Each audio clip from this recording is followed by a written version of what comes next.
السلام علیکم ورحمۃ اللہ وبرکاتہ۔ اللہ سے دعا کرتے ہیں کہ آپ لوگ خیریت سے ہوں۔ یہ ویڈیو جو بنا ہے وہ ڈاکٹر ذاکر نائک پہ کفر کا فتویٰ، اس سے ریلیٹڈ جو ہے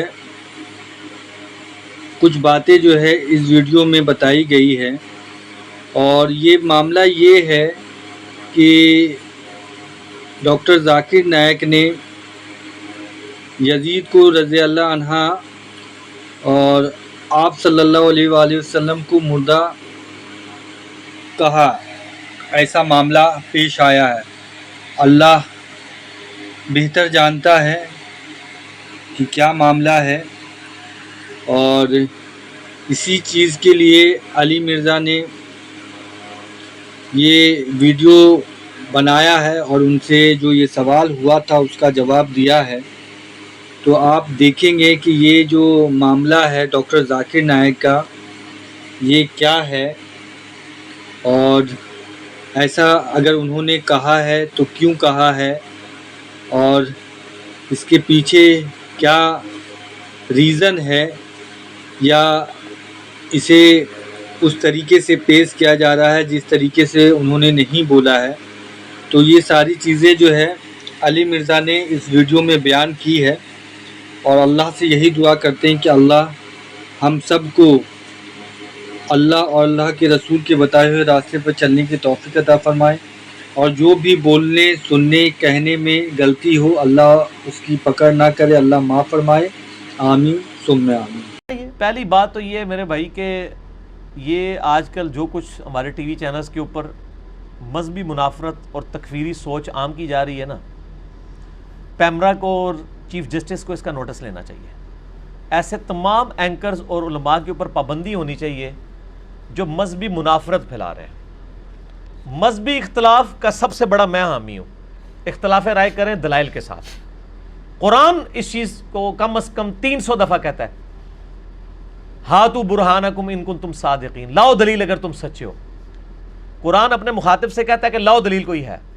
قرآن تو بعد ہی دلیل کی کہتا ہے کہ اختلاف کرو دلیل کے ساتھ، اور قرآن میں بھی آیا نا، ادعو الی سبیل ربک بالحکمہ والموعظۃ الحسنہ وجادلہم باللتی ہی احسن۔ مجادلہ بھی کرو احسن طریقے سے، اختلاف رائے کرو۔ مجادلہ کہتے ہیں علمی جھگڑے کو۔ علمی جھگڑے کی دعوت قرآن نے خود دی ہوئی ہے۔ میں کہتا ہوں علمی جھگڑا ہونا چاہیے، لڑائی کٹائی والا نہیں، علمی اختلاف، ٹھیک ہے؟ اس میں یہ نہیں کہ بار بار تھوڑی دیر بعد ایسے کر کے کھڑا ہو جائے، یہ کام نہیں ہونا چاہیے۔ علمی دلائل رکھیں، اختلاف رائے رکھیں۔ لیکن یہ کچھ چینلز جو یہ حرکتیں کر رہے ہیں نا جی، ان میں سے ایک چینل ٹاپ آف لسٹ ہے جس میں میں نے پچھلی دفعہ مسئلہ 178 ریکارڈ کرا کے نا 5 گھنٹے کا، اس چینل کی ساری بدعقیدگیوں کو اور بد عقیدہ علماء کو قیامت تک کے لیے دفن کر دیا۔ اب دوبارہ اس پہ ہم نے ویڈیو ریکارڈ ہی نہیں کرانی۔ مسئلہ 178 5 گھنٹے کا، کوئی دنیا جان کا مسئلہ جو انہوں نے ڈسکس کیا ہے۔ اس رمضان میں بھی جو پینے ڈال کے بیٹھے ہوئے ہیں یہ وہی ہیں جو پچھلی دفعہ تھے، میں ڈسکس کر چکا ہوں، دوبارہ ضرورت نہیں ہے۔ ان کا نوٹس لینا چاہیے، یہ تکفیری سوچ کو عام نہ کریں۔ اور میں نے دیکھا ہے وہ ابھار رہے تھے، خصوصاً اہل حدیث مکتبہ فکر کو ٹارگٹ کیا ہوا تھا کہ یہ گستاخ ہیں، واجب القتل ہیں، یہ ہیں وہ ہیں۔ اختلاف رائے رکھیں، علمی دلائل کے ساتھ، زبردستی کسی کے اوپر فٹ کرنے کی کوشش نہ کریں۔ رہا یزید کا مسئلہ، تو میرے بھائی یزید کا مسئلہ تو بہت چھوٹا ہے۔ ہم نے تو یزید سے بھی بڑے بڑے مسئلے جو ہیں خلافت و ملوکیت کے، میری ویڈیوز یوٹیوب کے پر ریکارڈ ہیں، آپ یوٹیوب پہ جا کے لکھیں حضرت معاویہ رضی اللہ تعالیٰ عنہ اور یزید کے بارے میں سنی عقیدہ، لاکھوں لوگ میری ویڈیو دیکھ چکے ہیں۔ ایک اور ویڈیو ہے یزید اور جنتی لشکر، ایک طرف ڈاکٹر ذاکر نائک کی تصویر ہے تھمب نیل پہ، ایک طرف میری ہے۔ میں نے علمی دلائل کے ساتھ ان کے ساتھ اختلاف کیا ہے کہ وہ جنتی لشکر میں نہیں تھا شامل۔ علمی طریقے سے جواب دیں۔ یزید کا مسئلہ جب 2009 کے اندر ڈاکٹر ذاکر نائک نے اٹھایا نا، تو اس کے بعد صرف لوگوں نے گالی گلوچ کی ہے۔ میرے علم میں صرف 3 بندے ہیں جنہوں نے علمی رد کیا ہے ڈاکٹر ذاکر نائک کا بائی نیم۔ ایک یہ ہے کہ ویسے رد کرنا، وہ تو بڑے لوگ نکلے ہوئے ہیں، لیکن وہ ان میں سے ایسے لوگ بھی ہیں کہ جو ڈاکٹر ذاکر نائک کے مکتبہ فکر سے تعلق رکھتے ہیں، اس لیے اس کا نام نہیں لیتے، ان کو تو میں اس میں شامل نہیں کرتا ہوں۔ 3 بندے ہیں جنہوں نے بائی نیم علمی رد کیا ہے۔ پہلے نمبر پہ مولانا اسحاق صاحب رحمہ اللہ تعالی، المتوفا 2013 عیسوی، 28 اگست 2013 کو فوت ہوئے. میں نے ان کا جنازہ بھی پڑھا, اور میرے لیے تو 2013 کا سال سمجھ لیں کہ ایک غمگین سال تھا. 28 اگست کو یہ فوت ہوئے 2013 میں, اور 10 نومبر 2013 کو شیخ زبیر علی زئی صاحب فوت ہو گئے. دونوں کا جنازہ بھی پڑھا, آپ بھی بلکہ دونوں دفعہ ساتھ ہی تھے میرے, دفنانے تک ہم ساتھ رہے الحمدللہ. تو شیخ زبیر صاحب نے بھی رد کیا, لیکن ذاکر نائک کا نام لے کے نہیں کیا. بائی نیم رد اگر کسی نے کیا نا شیروں کی طرح, وہ مولانا اسحاق صاحب تھے. اس کے بعد اگر کسی نے رد کیا تو ڈاکٹر طاہر القادری صاحب نے کیا. باقی جس کو کہتے ہیں نا اس کو منطقی انجام تک پہنچانا, تو بغیر غرور اور تکبر کے, وہ صرف ایک بندے نے کام کیا ہے, انجینئر محمد علی مرزا نے. اور ہم نے ریسرچ پیپر بھی لکھ دیا. اے دکھاؤ, اٹھو جی اٹھو دکھاؤ, اے دکھاؤ. یہ کہتے ہیں بار بار دکھانا ہے. یہ ان بھائی قرآن اور علی ساتھ رہیں گے قیامت تک, ٹھیک ہے نا جی, وہ تو حدیث ہے. واقعہ کربلا کا حقیقی پس منظر 72 صحیح الاسناد احادیث کی روشنی میں جنگ جمل صفین نہروان. واقعہ کربلا کا پس منظر 200 احادیث اہل سنت کی کتابوں سے, عربی میں بھی, اردو میں بھی, انگلش میں بھی, ہندی میں بھی. دنیا میں جو یہ ریسرچ پیپر جتنا عام ہوا ہے الحمدللہ, PDF بھی اس کا ڈاؤن لوڈ کریں, 5B ریسرچ پیپر اہل سنت پاک.com سے. اس میں نے یہ سارا وہ یزید والا, جنتی لشکر والا, سارا اس میں وہ بھی کور کیا ہے. اور ہم نے پچھو گل شروع کی ہے حضرت عمر کی شہادت سے لے کے واقعہ کربلا تک رضی اللہ تعالیٰ عنہ علیہ السلام. تو ڈاکٹر ذاکر نائک سے مسئلہ مس ہینڈل ہوا ہے, لیکن زیادتی کی ہے ڈاکٹر ذاکر نائک کے مخالفین نے بھی ایک, اس سے تو چلے زیادتی ہوئی. انہوں نے ڈاکٹر ذاکر نائک کو یہ پورٹریٹ کیا کہ ڈاکٹر ذاکر نائک نعوذ باللہ سیدنا حسین علیہ السلام کے مخالف ہیں. توبہ توبہ توبہ. بھائی ڈاکٹر ذاکر نائک نے اسی ویڈیو میں کہا تھا, جس ویڈیو کو یہ اٹھاتے ہیں, جس میں وہ امام ابن تیمیہ سے ڈسیو ہو کے انہوں نے جنتی لشکر والی بشارت فٹ کر. حالانکہ ابن تیمیہ بھی کوئی یزید کا سگا کوئی نہیں تھا. ابن تیمیہ بھی کہتے تھے میں اس سے دنیا کے بادشاہوں کی طرح ایک بادشاہ مانتا ہوں, خلیفہ راشد نہیں مانتا منہاج السنہ میں. لیکن دوسری طرف جنتی لشکر کی بشارت بھی فٹ کر دی, جو آج تک اہل حدیث کو فٹ ہوئی ہے. ایک غلطی وہ ایک بزرگان دین کر گئے نے, انہوں نے وہ فٹ ہے. اچھا, ڈاکٹر ذاکر نائک نے اسی ویڈیو میں کہا تھا کہ آج کی ڈیٹ میں جو حضرت حسین کا قاتل ہے یا اس کی مدد کرنے والا ہے, میں اس پہ لعنت بھیجتا ہوں. اس کا موقف یہ تھا کہ یزید ڈائریکٹلی انوالو نہیں تھا, وہ انڈائریکٹلی بھی نہیں مانتے. تو یہ ایک اس کو علمی غلطی لگی نا. ایک بندہ کہتا ہے میں یزید کو مانتا ہی نہیں ہوں کہ اس میں شامل تھا حضرت حسین کے قاتلین میں, وہ یہ کام کر ہی نہیں سکتا. تو سر آپ اس کو بینیفٹ آف ڈاؤٹ دیں گے نا. جس طرح ڈاکٹر اقبال جو ہیں, جن کو سارے کی امت مانے ہوئے ہیں,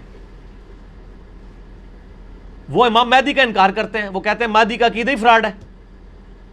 تو میں نے تو آج تک کسی بریلوی دیوبندی اہل حدیث شیعہ کو نہیں سنا کہ ڈاکٹر اقبال تو منکرین حدیث تھا, تو مہدی کو نہیں مانتا تھا.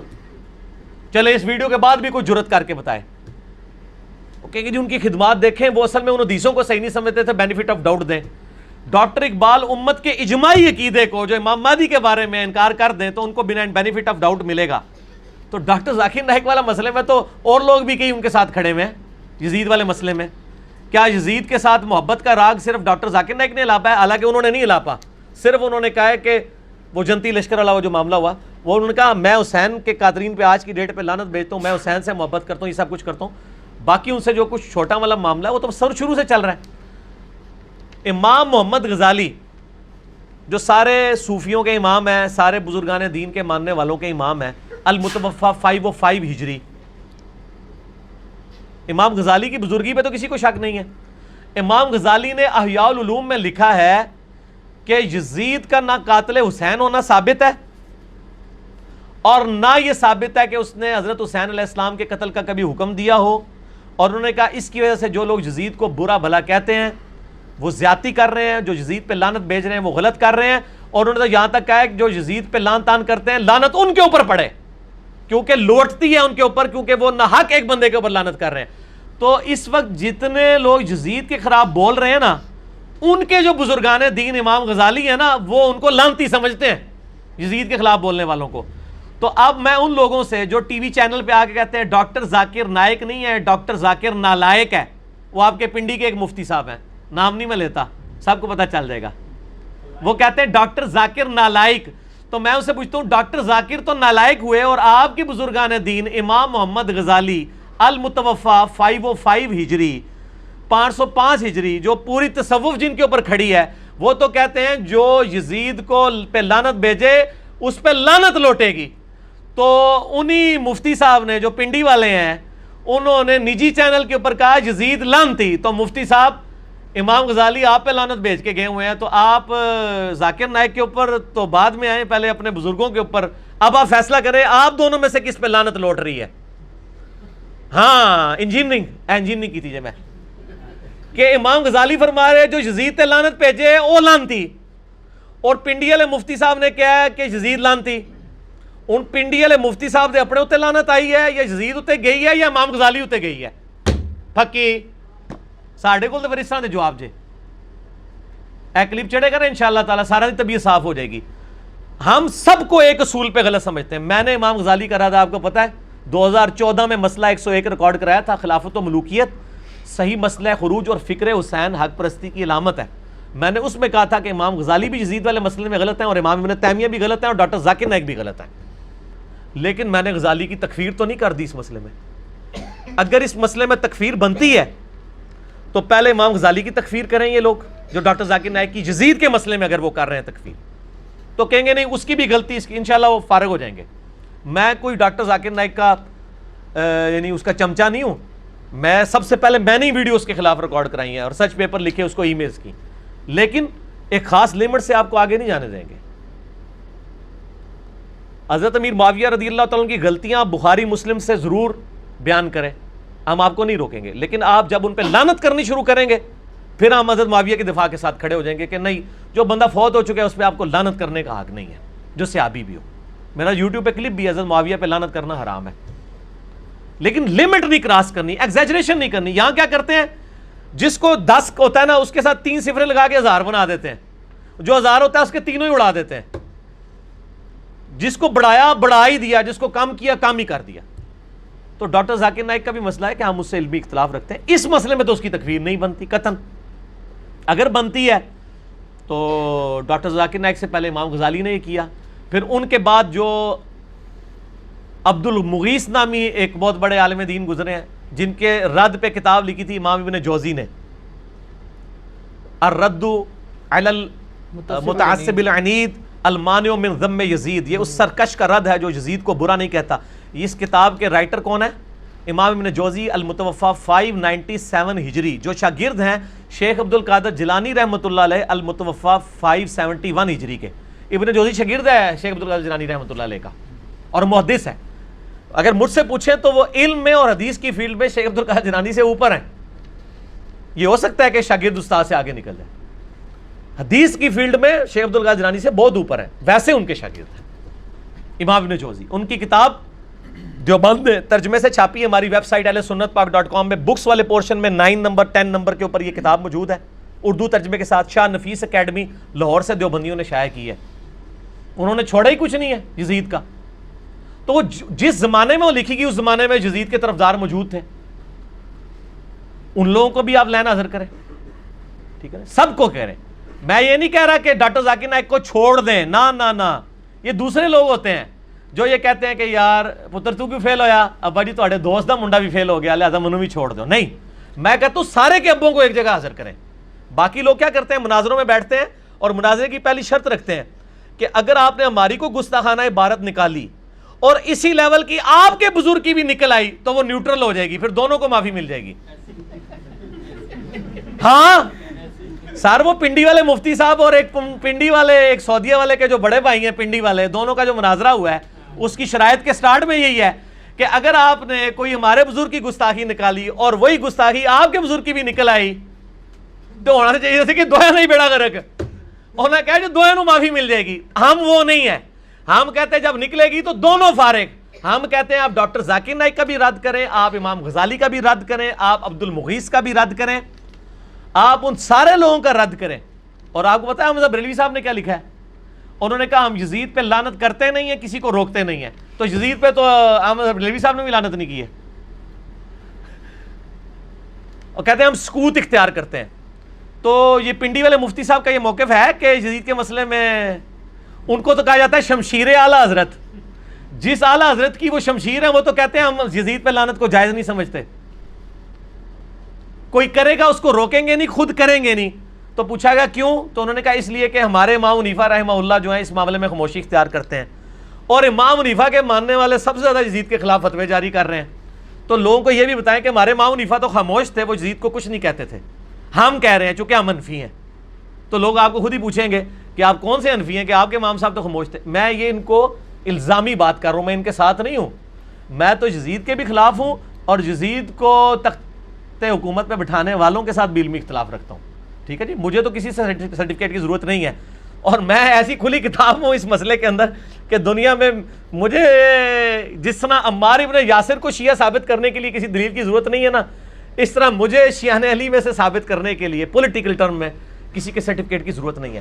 تو یہ ڈاکٹر ذاکر نائک نے اس حوالے سے جو تکفیر ہوئی ہے نا جی, وہ غلط ہے اگر کسی نے کی ہے. میں آپ کے الفاظ میں اگر کسی نے کی ہے, میرا خیال نہیں ہے کہ اتنے بیوقوف علماء ہیں کہ اس مسئلے پہ تکفیر کریں ڈاکٹر ذاکر نائک کی. ہم کہتے ہیں ہر ایک کو ایک ہی تلوار سے ہانکیں. یہ نہیں ہے کہ دوسرا مسئلہ تھا نا وہ مردہ والا. آ جائے مردہ والا مسئلہ. یہ ہے اس پہ میرا کلپ چڑھ چکا ہے یوٹیوب کے اوپر. کیا وفات النبی صلی اللہ علیہ وآلہ وسلم بولنا گستاخی ہے؟ میرا خیال ہے 40,000 سے زیادہ لوگ ایک دن کے اندر دیکھ چکے ہیں اس یوٹیوب پہ اس ویڈیو کو, مور دین 40,000. ایک ایک چیز میں نے قرآن پاک سے 3 حوالے دیے ہیں, بخاری سے 5 حوالے دیے ہیں کہ صحابہ کرام نبی علیہ السلام کے لیے موت کا لفظ, وفات کا لفظ, خرج من الدنیا, فارق الدنیا, یہ سارے لفظ عام صحابی نہیں, حضرت ابو بکر, حضرت عمر, حضرت عائشہ, یہ لوگ بولنے والے تھے. قرآن پاک میں الفاظ موجود ہوئے ہیں. رہا یہ کہ یہ کہنا کہ نبی علیہ السلام مردہ ہیں, یہ الفاظ مناسب نہیں ہے. اس کی بجائے یہ لفظ استعمال کرنا چاہیے کہ نبی صلی اللہ علیہ وآلہ وسلم کو موت آ گئی ہے, آپ صلی اللہ علیہ وآلہ وسلم فوت ہو چکے ہیں, آپ صلی اللہ علیہ وآلہ وسلم اس دنیا سے جا چکے ہیں, اب آپ صلی اللہ علیہ وسلم قبر مبارک میں برزخی حیات کے ساتھ زندہ ہیں. اور ڈاکٹر ذاکر نائک کو نبی علیہ السلام کی قبر مبارک کی حیات کا انکار نہیں کرتے ہیں. مجھے بتائیں, آپ نے ایمانداری سے بتانا ہے, کیا یہ لفظ اس طریقے سے کہ ڈاکٹر ذاکر نائک نے مینشن کیا ہو کہ نبی مردہ ہیں, نعوذ باللہ, مجھے کسی ویڈیو میں نہیں ملا. جھوٹ بول رہے ہیں یہ. وہ یہ کہنا چاہ رہے ہیں کہ ڈاکٹر ذاکر نائک نبی علیہ السلام کو فوت شدہ مانتے ہیں.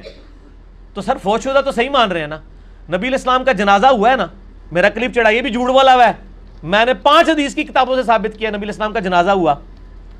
ٹھیک ہے جی, نبی علیہ السلام کو غسل دیا مولا علی علیہ السلام نے, آپ کو کفن دیا گیا, آپ کو دفنایا گیا, آپ کی قبر مبارک موجود ہے, تو وفات تو ہوئی ہے. رہا وہ جو قرآن میں ہے وَلَا تَقُولُوا لِمَن يُقْتَلُ فِي سَبِيلِ اللَّهِ أَمْوَاتٌ, جی ہاں یہ بات کہ جو اللہ کی راہ میں مارے جائیں انہیں مت کہو کہ وہ مردہ ہیں. اموات کا لفظ ہے نا, بالکل مت کہو. دوسری جگہ قرآن خود کہہ رہا ہے کل نفس ذائقۃ الموت. اچھا, خود قرآن کہہ رہا ہے نبی علیہ السلام کے بارے میں وما محمد الا رسول قد خلت من قبلہ رسل افئن مات. موت کا لفظ نبی علیہ السلام کے لیے خود استعمال کر رہا ہے اللہ تعالیٰ. او قتل, یا قتل ہو جائیں, شہید کا لفظ بھی نہیں. یا میرا کلپ دیکھ لیں, میں نے ان کے 14 طبق نہیں 28 طبق روشن کر دیے, بلکہ 1400 طبق روشن کر دیے. 1400 سال میں اگر کہیں تھے نا طبق ان کے. میری بات مکمل ہونے دیں, بیچ میں نہ ٹوکا کریں, کیونکہ میں خبریں نہیں پڑھ رہا ہوتا اس وقت. جو اللہ کی تائید مجھے حاصل ہے نا, جو کچھ میرے دل میں آ رہا ہے میں وہ بیان کر رہا ہوں. میں نے کوئی رٹا نہیں مارا ہوا, نہ یہ کوئی فیبریکیٹڈ انٹرویو ہوتا ہے میرا کوشچن آنسر سیشن. اس لیے بیچ میں نہیں ٹوکنا, جب تک میں خاموش نہ ہو جاؤں اس وقت آپ نہ بولیں بیچ میں. تو موت کا لفظ تو خود استعمال کیا. اب قرآن کس موت کی مخالفت کر رہا ہے؟ بیسیکلی کافر یہ کہتے تھے کہ یہ صحابہ جب شہید ہو رہے تھے نا, وہ کہہ رہے تھے دیکھو جوانی میں مر گئے, بچے چھوڑ گئے. اللہ نے فرمایا یار ان کو مردہ مت کہو, وہ اللہ کے لیے مرے, اللہ نے ان کو ایک اور زندگی دے دی ہے. یہ کافروں کو یہ بات بتائی گئی تھی کہ جو اللہ کی راہ میں مارے جائیں ان کو مردہ مت سمجھو, تم ان پہ افسوس کر رہے ہو, مر گئے, بچے چھوڑ گئے, بیویاں بیوہ ہو گئیں, خاندان اجڑ گیا. نا اللہ نے ان کو بہت بڑی زندگی دے دی ہے. باقی اگر اس کا کوئی یہ مطلب لے کہ دنیاوی اعتبار سے وہ مردہ نہیں تھے, اگر وہ مردہ نہیں تھے تو ان کی بیویوں نے نکاح کیوں کیے ہیں بعد میں؟ ام سلمہ کا جب خاوند فوت ہوا ہے تو اس نے نبی علیہ السلام کے ساتھ شادی کیوں کر لی ہے؟ امہات المومنین میں سے ہے نا, خاوند کو مردہ ہی مانا ہوا ہے نا. زندہ بندے کی بیوی کسی دوسرے کے ساتھ شادی کرتی ہے؟ مانا ہوا ہے نا. نبی علیہ السلام کی بیویاں کو جو دوسروں سے شادی کی نہیں ہے اس کی ریزن یہ نہیں ہے کہ نبی علیہ السلام کی مبارک زندگی ہے، نہیں، اس کی ریزن قرآن میں آئی ہے، النبی اولا بالمؤمنین من انفسہم وازواجہ امہاتہم، نبی کی بیویاں امت کی مائیں ہیں، چونکہ ماں کے ساتھ نکاح نہیں ہو سکتا اس لیے وہ نکاح منع ہے، ورنہ کیا نبی علیہ السلام کی وفات کے اوپر ان کی بیویوں نے سوگ نہیں کیا؟ سر سوگ کیا نا، حتیٰ کہ مسلم شریف میں آتا ہے کہ امہات المومنین نے اپنے بال بھی چھوٹے کرا کے کندھے تک کروا دیے تھے کہ ہمارا تو خاوند مر گیا، ہم تو زینت ہی نہیں کر سکتے کسی کے لیے۔ امہات المومنین تو پوری زندگی سوگ میں رہی ہیں حضور کی وفات کے بعد، تو سوگ جو ہے وہ فوت شدہ کا ہوتا ہے یا زندہ بندے کا؟ نام ذکر کرتے تھے رونا شروع کر دیتی تھی، دنیا سے تو فوت ہوئے ہیں نا۔ بخاری مسلم سے میں نے ثابت کیا ہے کہ حضرت ابو بکر صدیق کا جو پہلا خطبہ ہے بخاری کے اندر کتاب المغازی چیپٹر میں، انہوں نے آ کے قرآن کی آیت پڑھی ہے انک میت و انہم میتون، بے شک اے نبی تمہیں بھی موت آنی ہے، تمہارے مخالفین کو بھی موت آنی ہے۔ پھر پڑھا وما محمد الا رسول، محمد تو نہیں مگر اللہ کے رسول، اگر یہ فوت ہو جائیں یا جنگ میں شہید کر دیے جائیں، شہید تو میں ترجمہ کر رہا ہوں، وہاں تھا موت آ جائے یا قتل کر دیے جائے، کیا دین چھوڑ دو گے؟ اور پھر آپ نے فرمایا الا لوگوں آگاہ ہو جو من کان یعبد محمدا فان محمد قد مات، جو کوئی محمد کی عبادت کرتا تھا جان لے کہ محمد صلی اللہ علیہ وسلم، مات کا لفظ ہے، مات کا ترجمہ کیا ہوگا؟ وصال شریف یا موت شریف؟ مات عربی کا لفظ ہے، وفات کا لفظ بھی نہیں۔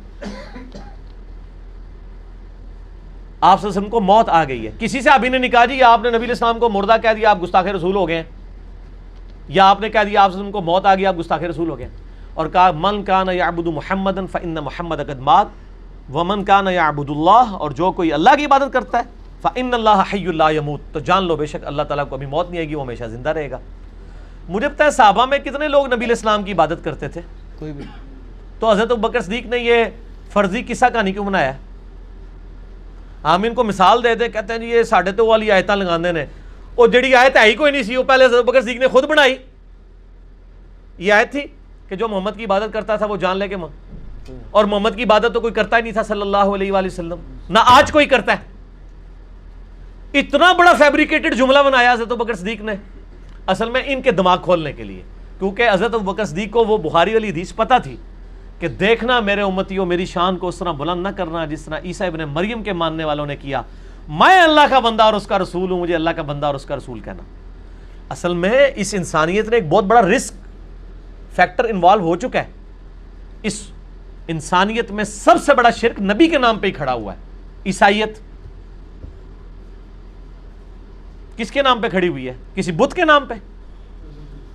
میں کہتا ہوں حضرت عیسیٰ کو تو 2.25 ارب لوگ عبادت میں کلیم کر رہے ہیں نا، 1.5 ارب مسلمانوں نے بھی یہی کام کرنا تھا اگر نبی علیہ السلام اتنی سخت تعلیمات نہ ارشاد فرما کے جاتے۔ اور حضرت ابوبکر صدیق نے صحیح وفات کے بعد آپ کی اس بات کو مزید انڈورس کر دیا کہ جان لو اگر کوئی محمد کی عبادت بھی کرتا تھا نا تو جان لو کہ محمد کی عبادت نہیں، ہم اللہ کے ماننے والے ہیں، محمد تو ہمارے لیڈر ہیں، ہم جو عبادت ہے وہ اللہ کی کر رہے ہیں۔ سارے ان کو پتہ ہی نہیں ہے، یہ اللہ کے نام کے اوپر تو بھڑکتے نہیں ہیں، اللہ کے نام کا تو مذاق اڑاتے ہیں اور باقی ناموں کے اوپر بھڑکنا شروع کر دیتے ہیں۔ تو یہ کہنا کوئی گستاخی نہیں ہے۔ رہا یہ کہ نبی علیہ السلام کو ماننا، وہ میں نے کلپ دیکھا ہے شاہ جی، انڈیا کے لوگ گاف بول ہی نہیں سکتے، مانگنا اس نے بولنا تھا تو ماننا نکل گیا۔ دوسرا، ماننا لفظ کو تو انہوں نے پکڑ لیا، وہ پورا جملہ کیا تھا؟ جملہ بتا رہا ہے کہ مانگنا بولا یا ماننا بولا ہے، جملہ خود بتا دے گا۔ وہ جملہ یوں ہے، انہوں نے کہا سادھو سنت لوگوں کو تو چھوڑ دو، آج کی ڈیٹ میں وہ بات ہو رہی تھی کیا قبروں سے جا کے مانگ سکتے ہیں؟ جو فوت شدگان ہیں ان کو مدد کے لیے پکار سکتے ہیں، سادھوؤں کو، بزرگوں کو؟ تو اس کے جواب میں اس نے کہا کہ تم ان بزرگوں کو تو چھوڑو، آج کی ڈیٹ میں تو محمد صلی اللہ علیہ وآلہ وسلم کو مانگنا بھی حرام ہے۔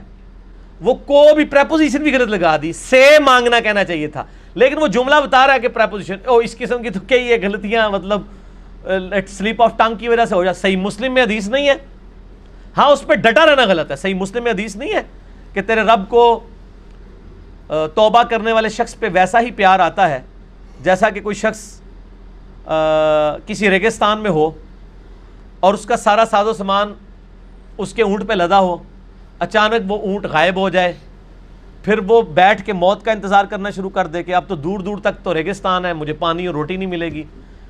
اس کی آنکھ لگ جائے، اچانک کھلے، پھر اونٹ سامنے ہو اور وہ اتنا خوش ہو کہ اے اللہ میں تیرا بندہ، تو میرا رب، یہ وہ کہنا چاہے لیکن زبان لڑکھڑا جائے اور الٹ الفاظ نکل جائیں کہ اے اللہ تو میرا بندہ میں تیرا رب، یعنی اس کی خوشی کی انتہا نہ رہے، اس کی زبان لڑکھڑا جائے. اس شخص سے زیادہ اللہ کو خوشی ہوتی ہے جب کوئی شخص اللہ کی طرف توبہ کرتا ہے. سبحان اللہ. اللہ تعالیٰ تو حمد و مائل و کرم ہے. یہ مثال آپ صلی اللہ علیہ وسلم نے بیان کی زبان کے لڑکھڑانے کی، لیکن اس کی دلیل کے اوپر جو صوفیاء کے شطیحات ہیں نا، جو یہ کہتے ہیں صوفیاء نے بھی جو بولے ہیں نا وہ سارے گستاخانہ جملے، وہ نبی علیہ السلام کے بارے میں نہیں بولے ہوئے ہیں، صرف وہ صحابہ کے بارے میں بھی بولے، اللہ کے بارے میں بھی بولے، سب کے بارے میں بھی، اور بار بار بولے اور کتابوں میں بھی بار بار چھاپے. ایک بار کسی کا نکل جانا اور ہے.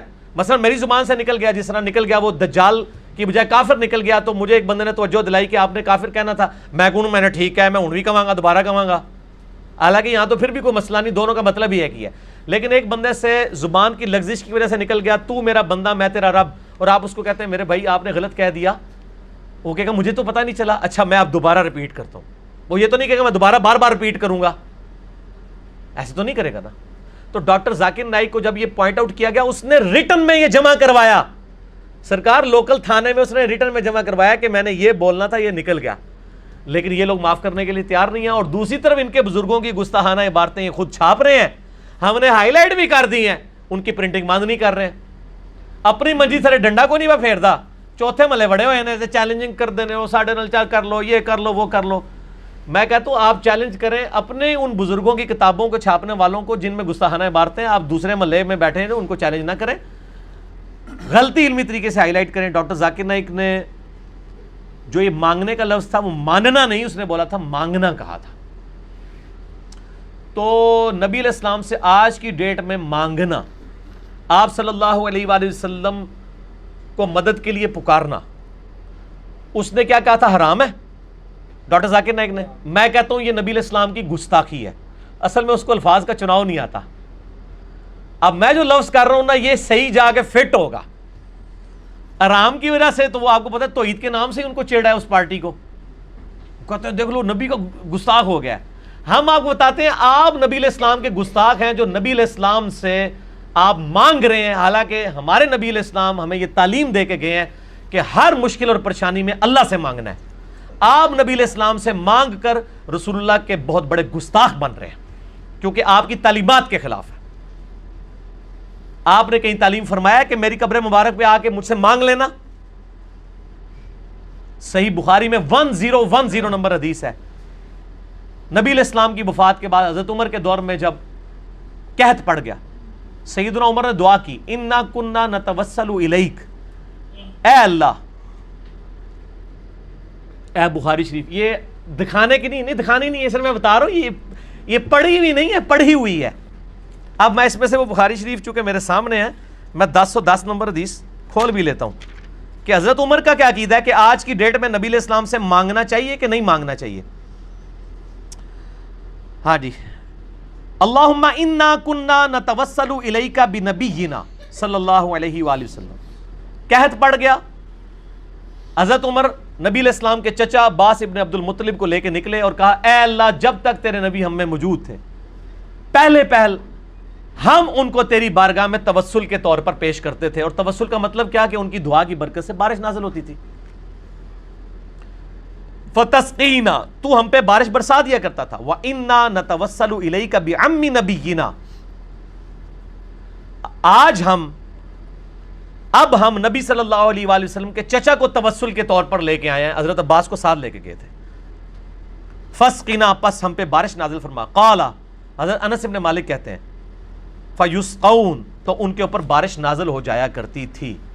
حضرت عمر کو پتہ کیا چاہیے تھا؟ وہ یہ کہتے کہ اے اللہ جب تک تیرے نبی ہم میں موجود تھے ہم ان کو لاتے تھے، اب ہم نبی علیہ السلام کی قبر مبارک پہ آئے ہیں. یا رسول اللہ صلی اللہ علیہ وآلہ وسلم جب تک آپ قبر مبارک سے باہر تھے آپ ہمارے لیے دعا کرتے تھے، اب ہم آپ کو قبر پہ پکارتے ہیں، آپ اللہ کے حضور ہمارے لیے دعا کریں تاکہ اللہ تعالیٰ ہم پہ بارش نازل فرمائے. یہ جو فارمولہ آج ایک خاص پارٹی نے، ایک فرقے نے اپنی پبلک کو سکھایا ہوا ہے، حضرت عمر کو یہ فارمولہ نہیں آتا تھا. حالانکہ حضرت عمر وہ صحابی ہیں کہ بخاری مسلم میں آتا ہے صلح حدیبیہ کے موقع پر جب پانی کم پڑ گیا اور ساری طرف سے وہ ایک پیالہ جمع کیا گیا، تو حضرت عمر ہی وہ تھے جنہوں نے نبی علیہ السلام سے کہا تھا یا رسول اللہ اپنے مبارک ہاتھ اس میں ڈالیں تاکہ اس سے چشمے جاری ہوں. نبی علیہ السلام نے ایک پیالے میں ہاتھ ڈالا. جابر بن عبداللہ کہتے ہیں 1500 صحابہ نے پانی پیا، جانوروں کو پلایا، سٹور کر لیا، اور اللہ کی قسم ہم 1,00,000 بھی ہوتے تو وہ پانی اس سے بھی زیادہ تھا. حضرت عمر یہ کام کروا چکے تھے. تو میرا خیال ہے سب سے بیسٹ پرسنالٹی تھی حضرت عمر کہ وہ ایک پیالہ اٹھاتے، قبر رسول پہ جاتے اور کہتے یا رسول اللہ اپنا ہاتھ مبارک باہر نکالیں، اس پیالے میں رکھ دیں، امت کو سیراب کر دیں. یہ لا کے جعلی روایتیں مصنف ابن ابی شیبہ سے، ایک بدو آ گیا، عرابی آ گیا، اس میں عامش مدلس عن سے روایت کر رہا ہے. وہ جعلی روایتیں ایک دور کی کتابوں سے پیش کر رہے ہیں. اور خلیفہ راشد کا عمل صحیح بخاری کے اندر موجود ہے جو پوری امت کو عقیدہ بتا رہا ہے، وہ لیتے ہی نہیں ہے. ہمارا عقیدہ حضرت عمر والا ہے. ان کو تو وسوسہ بھی نہیں آیا کہ میں جا کے قبر مبارک پہ کہوں یا رسول اللہ میں نے تو، یاد ہوگا آپ کو، میں نے صلح حدیبیہ کے موقع پہ بھی آپ سے یہ چشمے جاری کروائے تھے، آپ مہربانی فرمائیں. لیکن نہیں، آپ ذرا دیکھ لیں وہ فضائل اعمال کے اندر بھی تبلیغی جماعت کی کتاب اور فیضان سنت دعوت اسلامی کی کتاب بریلوی دیوبندی دونوں نے اپنی کتاب میں لکھا ہے کہ حضور کی وفات کے 550 سال بعد شیخ احمد رفاعی نے آگے قبر رسول پہ شعر پڑھے تو نبی علیہ السلام نے قبر مبارک سے ہاتھ باہر نکال دیا. کتنا بڑا جھوٹ ہے. اما عائشہ کے لیے تو ہاتھ نہیں نکلا، سیدہ فاطمہ کے لیے تو ہاتھ نہیں نکلا جب اما عائشہ جمل کے لیے گئی ہیں. بعد میں جو شرمندہ ہوئی اس وقت نبی علیہ السلام روک لیتے. یہ سب جھوٹ فیبریکیٹڈ واقعات ہیں. بالکل آج کی ڈیٹ میں نبی علیہ السلام کیا کسی بھی فرشتے سے، کسی بھی مرے ہوئے بندے سے، چاہے وہ کوئی نبی ہو، فرشتہ ہو، فرشتے کو خیر بیچ میں سائڈ کر دیں، کوئی جن ہو، کوئی بزرگ ہو، اس سے مانگنا گستاخی ہے نبی علیہ السلام کی شان میں، کیونکہ نبی علیہ السلام نے یہ تعلیم نہیں فرمایا. اچھا اب میں اجازت دو. اور اس کے اوپر میرا ڈیٹیل لیکچر ہے. مسئلہ نمبر 3، دعا صرف اللہ ہی سے. جتنے دھوکے انہوں نے دیے ہوئے اس پہ، ان کے جواب آپ نے مجھ سے نہیں لینے کیونکہ وہ 1.5 گھنٹے میں نے دیے ہوئے ہیں. اور میرا ریسرچ پیپر ہے دعا صرف اللہ ہی سے، ahlsunnatpak.com سے ڈاؤن لوڈ کریں. اور اسی کی ایکسٹینشن ہے وسیلہ اور توسل کے صحیح احکام و مسائل. وسیلے کو ہم بھی مانتے ہیں لیکن آپ والا وسیلہ نہیں، حضرت عمر والا وسیلہ جو انہوں نے بتایا وسیلے کا مطلب کیا ہے. آج اللہ کے نبی دنیا میں موجود ہوں، ہم کسی کے پاس اپنا مسئلہ نہیں لے جائیں گے، ڈائریکٹ نبی علیہ السلام کے پاس لے کے جائیں گے. لیکن نبی علیہ السلام کی وفات کے بعد سقیفہ بنی ساعدہ میں اختلاف ہوا، حضرت علی نے 6 مہینے تک بیعت نہیں کی ہے، حضرت ابوبکر نے اپنا مقدمہ قبر رسول پہ پیش نہیں کیا. 6 مہینے تک تو اختلاف رہا ہے نا. اختلاف کیوں رہا ہے؟ 1 منٹ میں حل ہو سکتا تھا، قبر رسول پہ جا کے فیصلہ کروا لیتے. ان کے دماغ میں بھی نہیں تھا کہ نبی علیہ السلام سے یہ کمیونیکیشن ہو سکتی ہے. حضرت فاطمہ فدق کا مسئلہ ہوا، یہ کہتے ہیں جو قبر رسول پہ جا کے کہتی، نبی علیہ السلام ایک آواز دیتے، کسی کی جرت نہیں تھی بات کر سکتا. ان کو پتا تھا کہ اب نبی کے ساتھ ہماری کمیونیکیشن قیامت تک نہیں ہو سکتی. بالکل جھوٹے عقیدے انہوں نے گھڑے ہیں. اس لیے آپ کو کسی حدیث میں خلفاء راشدین کے بارے میں نہیں ملے گا، بلکہ اس کے الٹ ملے گا. بخاری مسلم میں حدیث ہے نبی علیہ السلام کی مبارک زندگی میں 70 صحابہ کو دھوکے سے شہید کر دیا گیا. وہ جب شہید ہونے لگے انہوں نے کہا اے اللہ ہمارے نبی کو ہمارے حال کی خبر کر دینا کہ ہم نے تیرا دین نہیں چھوڑا. اور نبی علیہ السلام وہاں بیٹھے ہوئے اشک آنکھوں سے جاری ہیں. آپ کو اللہ تعالیٰ نے مطلع کر دیا. انہوں نے کہا یا رسول اللہ آپ دیکھ لیں ہم آپ کے امتی آپ کا دین نہیں چھوڑ کے جا رہے. کہا اے اللہ ہمارے نبی کو ہمارے حال کی خبر کر دینا. نبی علیہ السلام جب دنیا میں موجود تھے اس وقت صحابہ کا عقیدہ یہ تھا اتنی دور سے ہم اپنی بات نہیں پہنچا سکتے، اللہ کے ذریعے پہنچا سکتے ہیں. اور آج بھی مسلمان کا یہ عقیدہ ہے. ہم درود شریف کیا پڑھتے ہیں؟ اللہم صلی علی محمد. ٹھیک ہو گیا جی.